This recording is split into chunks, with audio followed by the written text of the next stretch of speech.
മർക്കോസ് എഴുതിയ സുവിശേഷം 4-ാം അധ്യായം 21 മുതൽ 25 വരെയുള്ള തിരുവചനങ്ങൾ.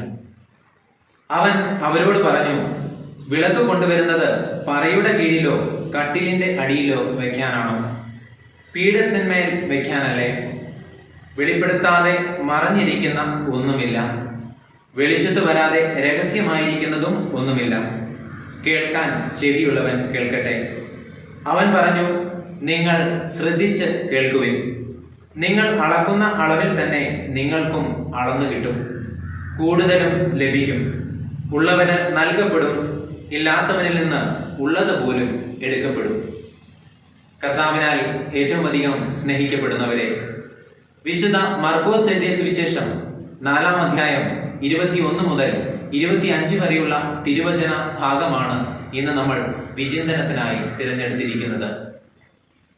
ദൈവരാജ്യത്തിന്റെ രഹസ്യാത്മകത പുത്രൻ തമ്പുരാനിലൂടെ വെളിവാക്കപ്പെട്ട് പരിശുദ്ധാത്മ നിവേശിതമായി നമുക്കേവർക്കും നൽകപ്പെടുന്നു. ഈ ഒരു വലിയ രഹസ്യാത്മകതയിൽ ഞാനും നിങ്ങളും പങ്കാളികളാകുന്നത് കൂദാശകളുടെ അനുഷ്ഠാനത്തിലൂടെയാണ്. കൂദാശകളുടെ അനുഷ്ഠാനത്തിലൂടെ യേശുവിന്റെ വലിയ രഹസ്യാത്മകത എന്നിലും നിങ്ങളിലുമൊക്കെ പ്രകടമാകുന്നു. വർത്തമാന കാലഘട്ടം നമുക്കറിയാം. കൊറോണയുടെ ഒരു പശ്ചാത്തലത്തിൽ സാമൂഹ്യമായ അകലം സൂക്ഷിക്കുവാൻ ഞാൻ നിങ്ങളുമൊക്കെ നിർബന്ധിക്കപ്പെടുമ്പോൾ പലപ്പോഴും കൂദാശകളുടെ അനുഷ്ഠാനമൊക്കെ പലപ്പോഴും കുറഞ്ഞു പോകുന്ന അനുഭവം നമ്മുടെയൊക്കെ ജീവിതത്തിൽ ഇന്ന് കടന്നു വരുന്നു. ഇവിടെ ഞാൻ നിങ്ങൾ മനസ്സിലാക്കേണ്ട ഒരു കാര്യം, കൂദാശകളുടെ അനുഷ്ഠാനത്തിലൂടെ യേശുവിന്റെ വലിയ രഹസ്യാത്മകതയിൽ രക്ഷാകരമായ അനുഭവത്തിൽ ഞാനും നിങ്ങളും പങ്കാളികളാകുന്നു എന്നുള്ള കാര്യമാണ്. ദൈവത്തിന്റെ സത്യത്തിലും നന്മയിലും മനുഷ്യൻ പങ്കുപറ്റുമ്പോൾ അവന്റെ തിന്മകൾ നീങ്ങിപ്പോകുന്നു. ഈ ഒരു കാര്യം ഈ തിരുവചന ഭാഗത്തിലൂടെ ഞാനും നിങ്ങളും മനസ്സിലാക്കുന്നു. ദൈവം സത്യമാണ്. ഈ സത്യത്തിൽ പങ്കുപറ്റുമ്പോൾ നമ്മളിലുള്ള തിന്മയുടെ അംശം നമ്മളിൽ തന്നെ നീങ്ങിപ്പോകുന്നു. നന്മയും തിന്മയും ദ്വന്ദ്വയുദ്ധം നടത്തുന്ന ഒരു ഭൂമിയിലാണ് ഞാനും നിങ്ങളുമൊക്കെ ജീവിക്കുന്നത്.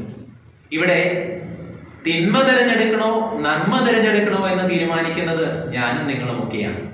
അതിനാൽ നന്മയുടെ പക്ഷം ചേരുവാനുള്ള വലിയ ഒരു ക്ഷണമാണ് എനിക്കും നിങ്ങൾക്കുമൊക്കെ നൽകപ്പെട്ടിരിക്കുന്നത്. ഇന്നത്തെ തിരുവചന ഭാഗത്തിൽ നമ്മൾ കേൾക്കുന്നുണ്ട്, കേൾക്കാൻ ചെവിയുള്ളവൻ കേൾക്കട്ടെ എന്ന്. നമ്മൾ എന്ത് കേൾക്കുന്നു എന്നുള്ളത് വളരെ പ്രധാനപ്പെട്ട ഒരു കാര്യമാണ്. അതുകൊണ്ട് തന്നെ സത്യം കേൾക്കാനും സത്യം സംസാരിക്കാനുമുള്ള ഒരു വലിയ വിളി എനിക്കും നിങ്ങൾക്കും ഉണ്ട് എന്നുള്ള കാര്യം മറന്നു പോകരുത്. വർത്തമാന കാലഘട്ടം നമുക്ക് എല്ലാവർക്കും അറിയാം. സത്യത്തെ വളച്ചൊടിക്കുന്ന ഒരു കാലഘട്ടത്തിലാണ് ഞാൻ നിങ്ങളുമൊക്കെ ജീവിക്കുന്നത്. നേരിന്റെ അംശം തീരെ കുറഞ്ഞു പോകുന്ന ഒരു കാലഘട്ടത്തിൽ ഞാനും നിങ്ങളുമൊക്കെ ജീവിക്കുമ്പോൾ വഴിയും സത്യവും ജീവനുമായ യേശുനാഥന് സാക്ഷികളാകുവാൻ എനിക്കും നിങ്ങൾക്കുമൊക്കെ സാധിക്കണം. അടുത്തതായിട്ട് ഞാൻ നിങ്ങൾ മനസ്സിലാക്കേണ്ട ഒരു കാര്യമുണ്ട്. ആരെ നമ്മൾ കേൾക്കുന്നു എന്നുള്ളത് വളരെ പ്രധാനപ്പെട്ട ഒരു കാര്യമാണെന്ന് എനിക്ക് തോന്നുകയാണ്. അതുപോലെ തന്നെ ആര് നമ്മളെ നിയന്ത്രിക്കുന്നു എന്നുള്ള കാര്യവും വളരെ പ്രധാനപ്പെട്ട കാര്യമാണ്. തിരുവചനത്തിൽ നമ്മൾ വായിക്കുന്നുണ്ട്, അന്ധനെ നയിച്ചാൽ രണ്ടുപേരും കുഴിയിൽ വീഴുമെന്ന്.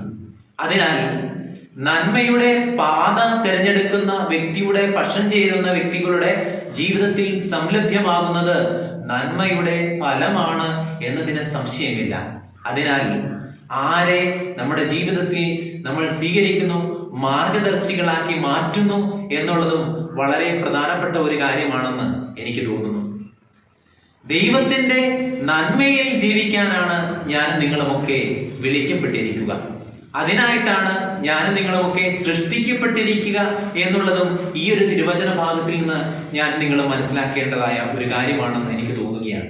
കാരണം ദൈവത്തിന്റെ ഛായയിലും സാദൃശ്യത്തിലുമാണ് ഞാൻ നിങ്ങളുമൊക്കെ സൃഷ്ടിക്കപ്പെട്ടത്.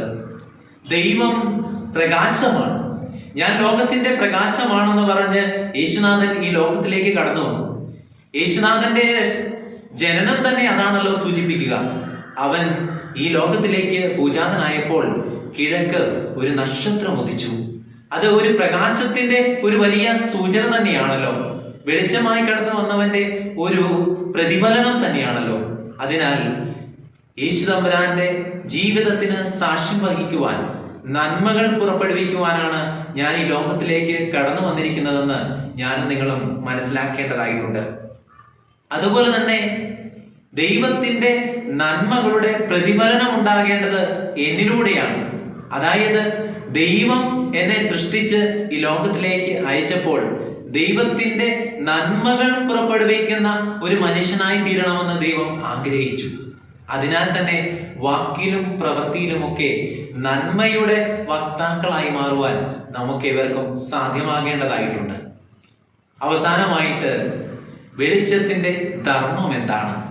വഴികാട്ടുക എന്നുള്ളതാണല്ലോ വെളിച്ചത്തിന്റെ ധർമ്മം എന്ന് പറയുന്നത്.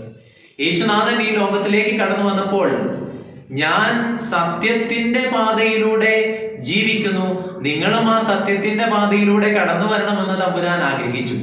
അതുകൊണ്ടാണ് തമ്പുരാൻ എപ്പോഴും നീതിയുടെ പാത തിരഞ്ഞെടുത്തു, സത്യത്തിന്റെ പാത തിരഞ്ഞെടുത്തു. അവന്റെ വാക്കിലും പ്രവൃത്തിയിലുമൊക്കെ സത്യത്തിന്റെ പ്രതിഫലനമാണ് അനുനിമിഷമുണ്ടായത്.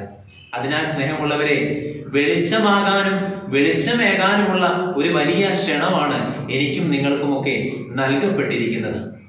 മലമുകളിൽ കത്തിച്ചു വെച്ച ഒരു കെടാവിളക്കിന് സമമാണ് മനുഷ്യ ജീവിതമെന്ന് ഞാനും നിങ്ങളുമൊക്കെ തിരിച്ചറിയണം.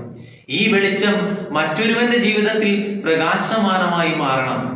വെളിച്ചം നഷ്ടപ്പെട്ടു പോകുന്നവനും അന്ധകാരത്തിൽ ഉഴലുന്നവനും ഒരു പ്രകാശമായി തീരാനുള്ള വലിയൊരു ക്ഷണം എനിക്കും നിങ്ങൾക്കും ഒക്കെ ഉണ്ട്.